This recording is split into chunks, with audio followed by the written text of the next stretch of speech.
കഴിഞ്ഞ 17 വർഷമായി ജൂൺ 8 ലോക സമുദ്ര ദിനം ഓഷ്യൻ പ്രോജക്റ്റ് ഏകോപിപ്പിച്ച് വരുന്നുണ്ട്. ഇതൊരു നിർണായക പാരിസ്ഥിതിക പ്രശ്നമാണ്. നമുക്ക് ഭക്ഷണവും മരുന്നുകളും ലഭിക്കുന്നത് ആഴക്കടലിൽ നിന്നാണ്.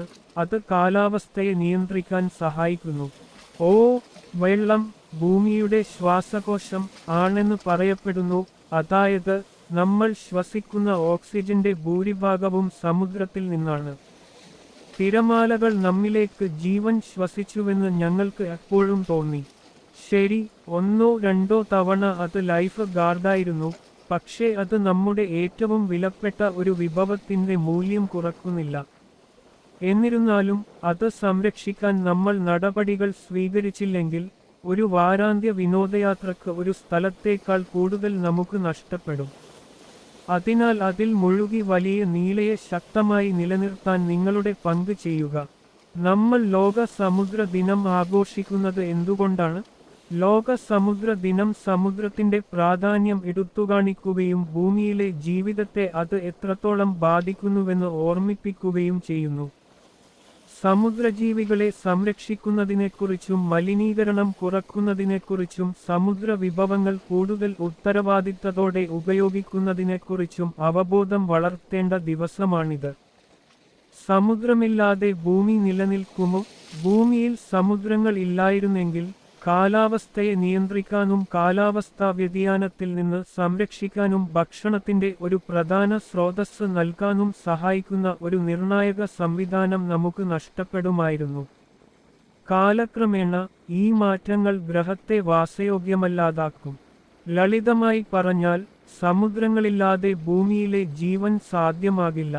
ഭൂമിയുടെ എത്ര ഭാഗവും സമുദ്രത്താൽ മൂടപ്പെട്ടിരിക്കുന്നു? ഭൂമിയുടെ ഉപരിതലത്തിന്റെ ഏകദേശം 71% സമുദ്രങ്ങളാൽ മൂടപ്പെട്ടിരിക്കുന്നു. ഇത് അവയെ ഗ്രഹത്തിലെ ഏറ്റവും വലിയ ആവാസവ്യവസ്ഥയാക്കി മാറ്റുന്നു. ലോക സമുദ്ര ദിനം എങ്ങനെ ആചരിക്കാം? ഒരു പ്രതിജ്ഞയെടുക്കുക. ലോക സമുദ്ര ദിനത്തിന് എന്തു ചെയ്യണമെന്ന് ഉറപ്പില്ലേ? ഓഷ്യൻ പ്രോജക്റ്റിന്റെ വെബ്സൈറ്റ് ആഘോഷങ്ങൾക്കായി നിങ്ങൾക്ക് നിരവധി ആശയങ്ങൾ നൽകും.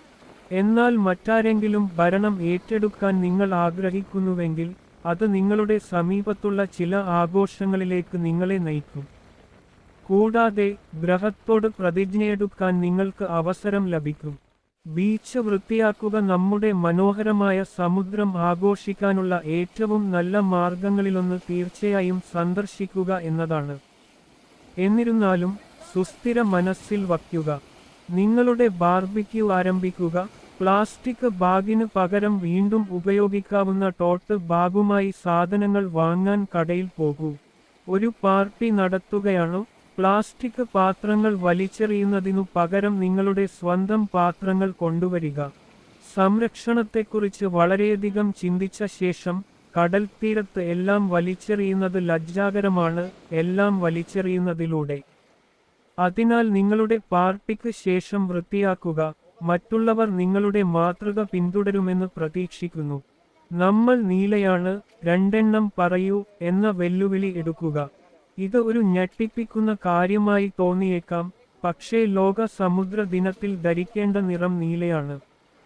ശരിയായ വസ്ത്രം കണ്ടെത്തുന്നത് ബുദ്ധിമുട്ടുള്ള കാര്യമല്ല. എന്നിരുന്നാലും മറ്റുള്ളവരോട് പറയാൻ സമുദ്രത്തെക്കുറിച്ച് 2 വസ്തുതകൾ നിങ്ങൾ പഠിക്കേണ്ടതുണ്ട്. നിങ്ങൾ ഇവിടെ പഠിച്ച ഒന്നോ അല്ലെങ്കിൽ നമ്മൾ നീലയാണ്, 2 പറയൂ എന്ന വെല്ലുവിളി നടത്തുന്ന നിങ്ങളുടെ സഹപ്രവർത്തകരിൽ നിന്നുള്ള ചില അറിവോ ആകാം.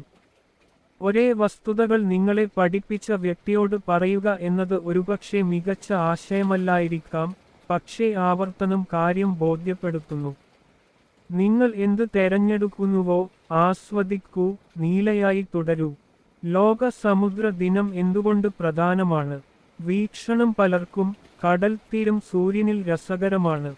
കുളിക്കുന്നത് വളരെ നല്ലതായി തോന്നുമെങ്കിലും ആ വെള്ളം നമുക്ക് യഥാർത്ഥത്തിൽ എന്താണ് അർത്ഥമാക്കുന്നതെന്ന് നമ്മൾ ചിലപ്പോൾ ചിന്തിക്കാറില്ല. അത് ജൈവമണ്ഡലത്തിന് അത്യന്താപേക്ഷിതമാണ്.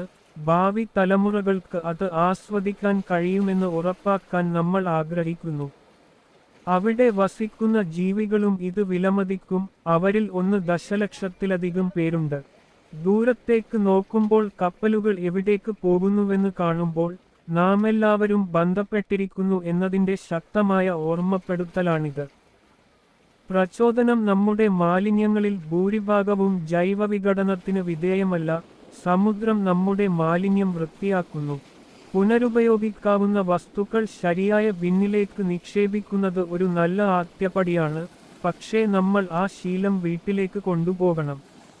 നിങ്ങൾ തീരത്തിനടുത്ത് താമസിക്കുന്നില്ലെങ്കിലും പുനരുപയോഗം സമുദ്രത്തിന്റെ മുഖത്ത് ഒരു വലിയ പുഞ്ചിരി എങ്ങനെ സൃഷ്ടിക്കുന്നുവെന്ന് നിങ്ങളുടെ സുഹൃത്തുക്കളെയും കുടുംബാംഗങ്ങളെയും അറിയിക്കുക. മഹത്വം. കടൽത്തീരത്ത് പോകാൻ നമുക്ക് ഒരിക്കലും ഒരു ഒഴികഴിവും ആവശ്യമില്ല, പക്ഷേ സന്തോഷത്തോടെ അത് സ്വീകരിക്കും. ചില സമയങ്ങളിൽ ആ സ്ഥലം എത്ര മനോഹരമാണെന്ന് നമ്മൾ സ്വയം നുള്ളേണ്ടിവരും. വെള്ളത്തിൽ പ്രതിഫലിക്കുന്ന ഒരു സൂര്യാസ്തമയം ഒരു പെയിന്റിംഗിലെ എന്തോ പോലെയാണ്. ഏറ്റവും പ്രധാനമായി, സമുദ്രം നമുക്ക് തല ശൂന്യമാക്കാനും വിശ്രമിക്കാനും തികഞ്ഞ അവസരം നൽകുന്നു.